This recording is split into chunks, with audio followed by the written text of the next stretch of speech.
இந்த வீடியோவில் டெசிமல் ஃப்ராக்ஷனோட இன்னொரு டைப் ஆஃப் ப்ராப்ளம் பார்க்கலாம். 2.49 into 2.49 into 20 minus 1.51 into 1.51 into 20 divided by 2.49 into 20 minus 1.51 into 20 இதோட மதிப்பு கண்டுபிடிக்க சொல்லியிருக்காங்க.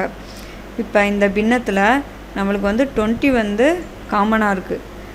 இப்போ நியூமரேட்டர் அண்ட் டினாமினேட்டரில் நம்ம 20 வந்து காமனாக வெளியில் எடுத்துட்டோம்னா மீதி இருக்க ரிமைனிங் டேர்ம்ஸ் நம்மளுக்கு என்ன கிடைக்கும்? 2.49 ரெண்டு டைம் ரிப்பீட் ஆகிருக்கு. அதனால் 2.49 the whole square minus 1.51 the whole square divided by 2.49 minus 1.51. இப்போ இந்த 20 வெளில எடுத்தனால மேலே இருக்க 20 கீழே இருக்க 20 நம்மளுக்கு கேன்சல் ஆயிரும். இப்போ அந்த மேலே நியூமரேட்டரில் a squared minus b squared அந்த ஃபார்முலாவில் இருக்குது. இப்போ a squared minus b squaredோட ஃபார்முலா நம்மளுக்கு என்ன? a plus b into a minus b. இங்கே a-ஓட வேல்யூ 2.49, b-ஓட வேல்யூ 1.51. இப்போ இந்த ஃபார்முலாவை நம்ம இங்கே சப்ஸ்டிட் பண்ண போகிறோம்.